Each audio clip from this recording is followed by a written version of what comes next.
Now, my name is Patrick. I'm doing this for the purpose of satire. It's going to get demonetized if it even makes YouTube. I don't care. Too many people have sat silently, watched this happen, and not said anything about it. Some of the best independent artists that I know have tried to get this out to the masses in their own ways. Struggle Jennings, Caitlin Curtis, God We Need You Now. Awesome song.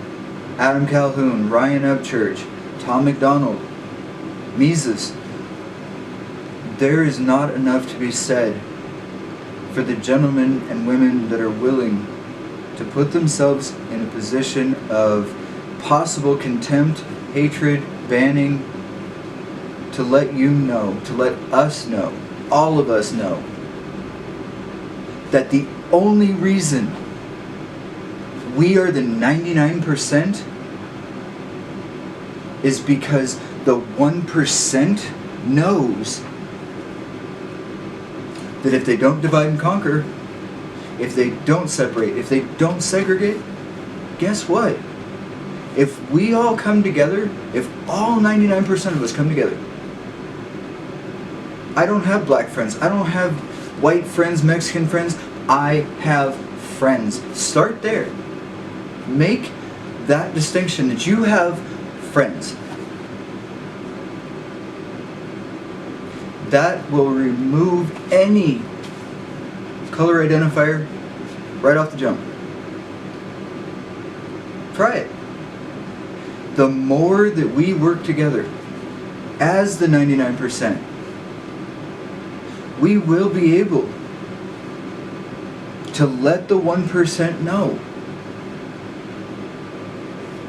this is not going to continue. We have rights. We have the ability. We are not going to continue to be sheep. And if you want to continue to be a sheep, that's your discretion, that's your life. If you're happy where you are, you're happy with what you have, and you're happy to settle, by all means. But if you feel like there is something wrong, if you feel like we are race baiting, if there is anything that you feel is wrong with the way this country is being run, use your voice. Use your stance, your platform. You may not think you have one, I didn't. This right here is my platform. This right here is me saying, why are we the 99%? Why are we not taking down the 1%? Why are we not even trying to get it to 50-50 at this point? Because we can. And as far as I'm concerned, we need to, sooner than later. Stand up for what you believe in. That's all I have. Thank you for listening if you made it this far. Have a good day.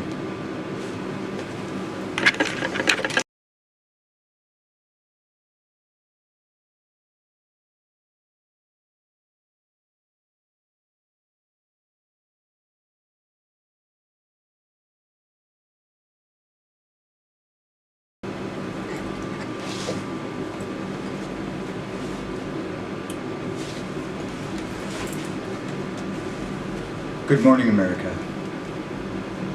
In these trying times,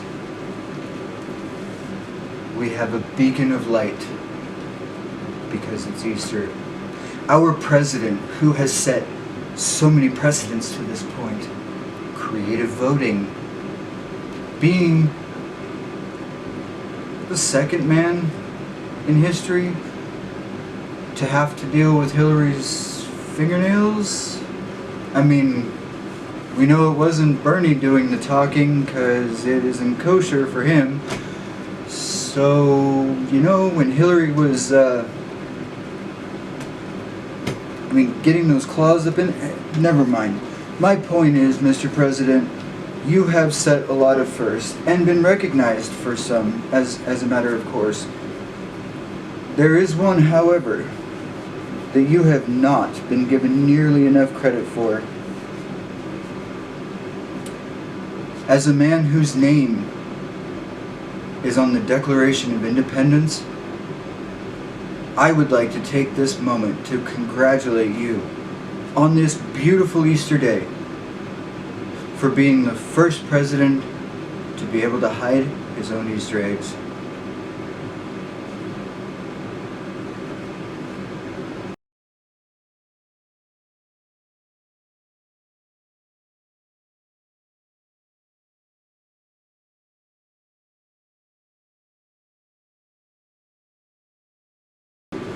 The 2 minutes of silence, crossing all boundaries, gender, race, even the trans community has approved it, and the vegans were stunned by it. 4 words. 5 words, excuse me, I misread. 5 words were said that changed the landscape and put the entire world into silence for 2 minutes. Be a dick or don't. Be a dick or don't. It offended absolutely no one.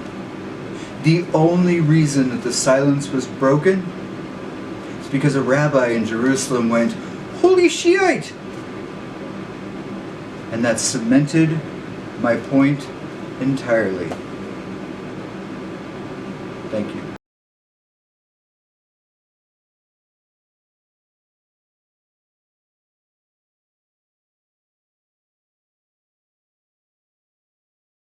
I'm being told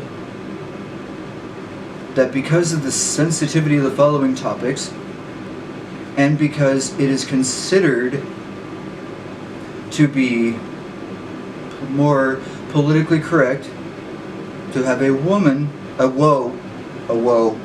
just a woe, because there's no man in that, just woe, to have a woe, garner more sympathy through these trying news stories. So if you'll bear with me for just a moment.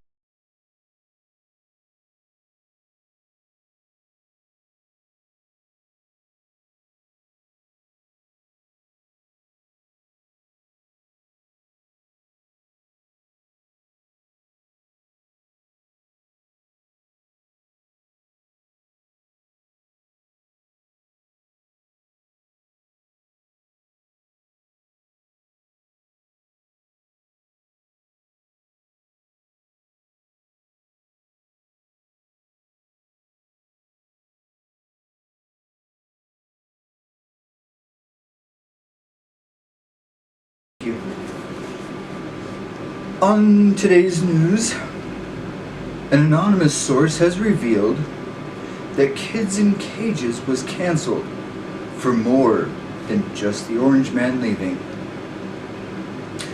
The refugee encampments, as they're now referred to, are referred to for the following reasons. There was one individual who kept visiting the cages and seeing if any of them wanted to be interns. I emailed his wife and let her know that she needs to stop him from visiting those cages so often. I just hope she didn't delete it. A ghost has appeared. Keeps offering free flights and private islands. Killing me to find out who the ghost is. Oh, Hollywood has stopped producing anything. Apparently all the directors and producers are down at the cages finding new talent. Who knew?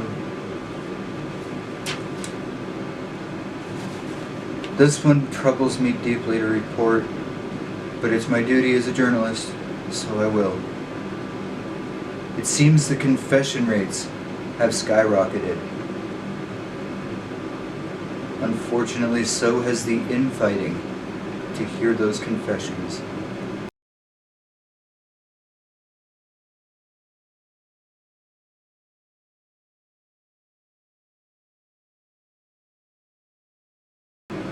The superpower, the United States.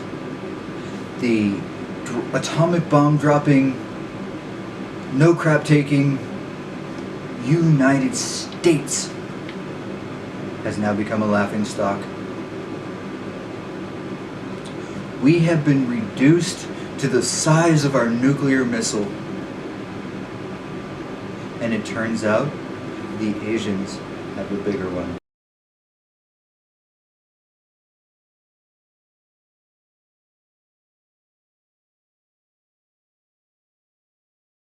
We move into a kinder, gentler, canceled America, become more enlightened. We are discovering that a lot of the old words that we had are too harsh, too abrasive for today's culture. So, to carry on a tradition of a gentleman I admire, Mr. George Carlin believed in the power of euphemisms. I will demonstrate a few of my own. There have now been 2 men in history shot in the back of the head in a theater. Abraham Lincoln and the guy sitting in front of Pee Wee Herman. Such a travesty. But there's hope. From now on, we will just have to refer to that incident as a tremor.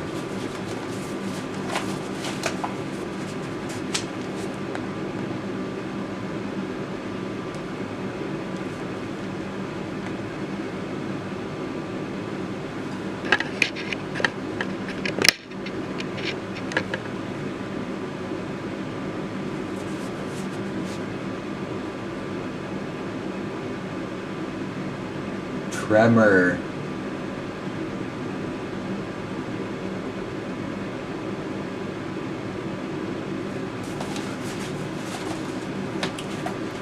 In other news, it has now been determined that R. Kelly is officially the first live stream.